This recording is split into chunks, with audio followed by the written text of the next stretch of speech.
The Cottonwood County Citizen proudly presents Athlete of the Week. Fast Ag Solutions accelerates in-field operations with an innovative line of liquid fertilizer applicators and sprayers.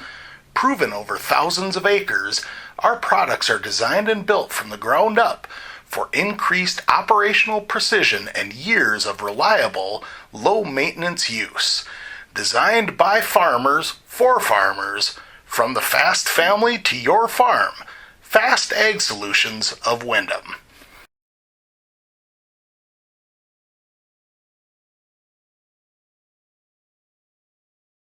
I'm joined right now by Windham Junior Hayden Tietz, our Athlete of the Week this week. Congratulations, Hayden. Thank you. Let's go back to Friday's game. And going into Friday's game against RTR, on film, they showed a lot of balance. What was the preparation like for Friday's game? The preparation we had, we knew they liked to run the ball and they were going to make some passing and just really, we were really heavy on our defense. We know our offense can operate good stuff towards like getting touchdowns and stuff, but mainly defense we worked on to stop the runs and passes. Friday night, offensively, you guys moved the ball really well, especially through the air, but you got inside the red zone a couple of times and stalled out. I think you guys had 2 turnovers on downs and had to kick a couple of short field goals. Yeah. Going forward, trying to convert those red zone drives into touchdowns is going to be pretty important. Yeah. What's it going to take to try and turn those into touchdowns? I just think we need to work on more of just like running the ball, bringing more like we got to bring more like effort into like blocking and just everybody. We know we can do it. We just got to put more into it and get to that next level to get there. But as it turns out, you guys kicked a couple of field goals, put yourselves in a position to potentially tie or go ahead with a late score. But they marched it right down the field and scored a touchdown. Yeah. They went for 2 to try and make it a 2-score game, though. Tell me about the play that you guys made to stop that 2-point conversion. Well, they ran their 2 back with their 2 running back, 1 QB. So we were really heavy on the run there because they liked every time they were there, they liked running the ball. But then me and Kevin Blease, the other corner, we were up man on their 2 outside receivers, and basically we just did our job and our defensive line made pressure on the QB and forced him to make a bad throw out of the end zone to stop the pass.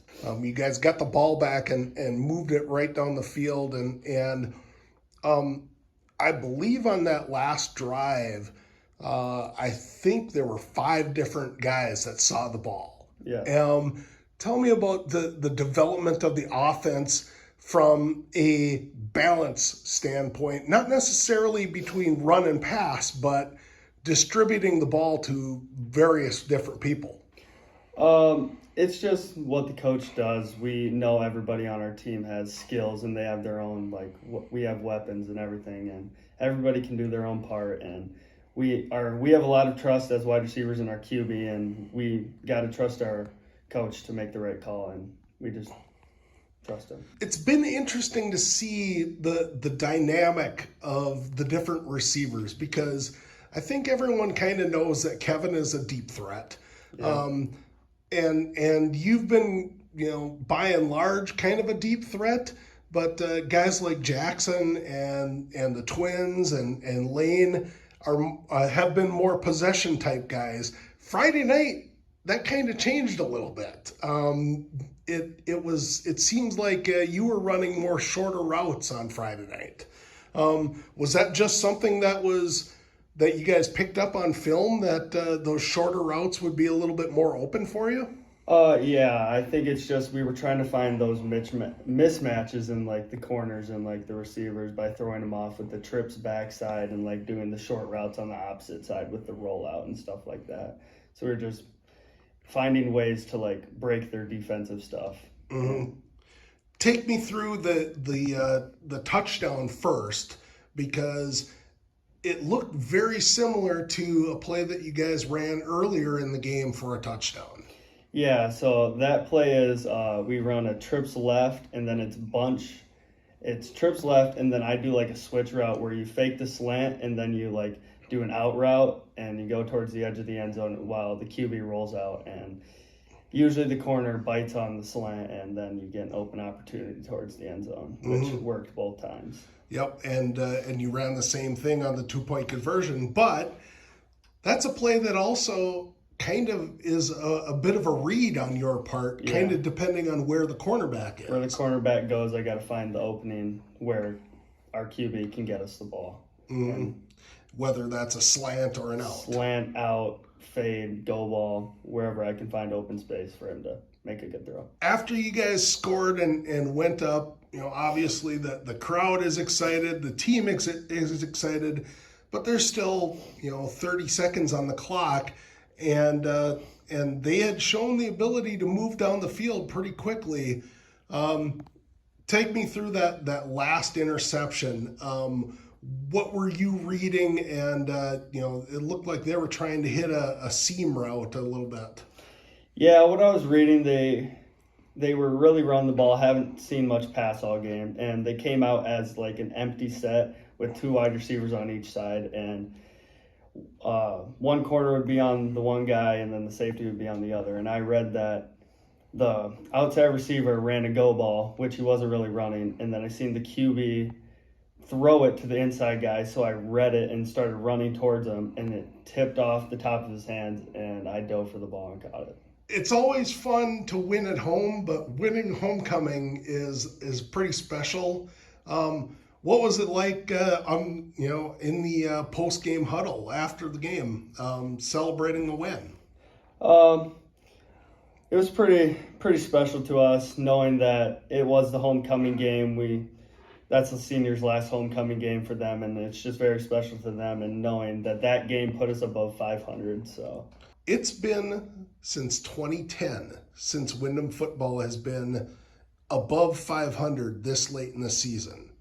What does that mean to you, and what does that mean for the entire program to be at that point this late in the year?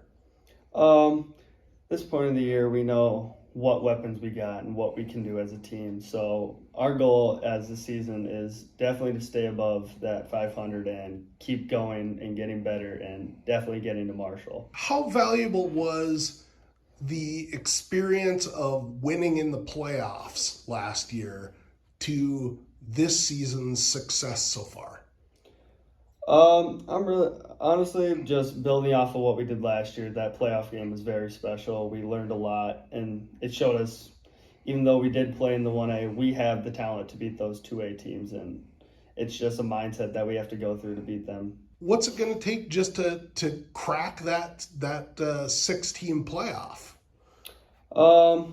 Well, I think after showing, like, if we get a good record, which we will, we're showing a lot of improvement from last year and just building on that playoff win.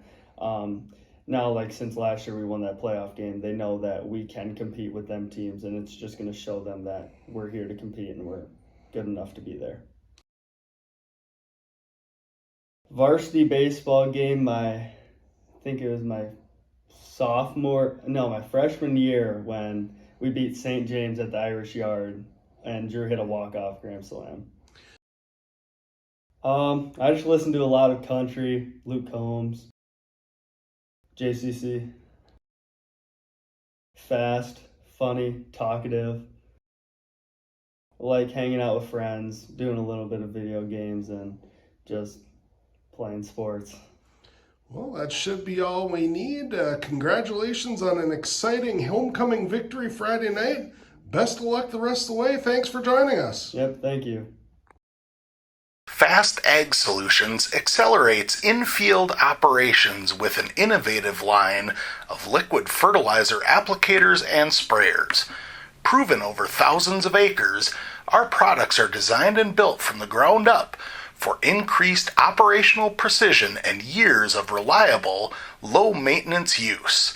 Designed by farmers for farmers, from the Fast family to your farm. Fast Ag Solutions of Wyndham.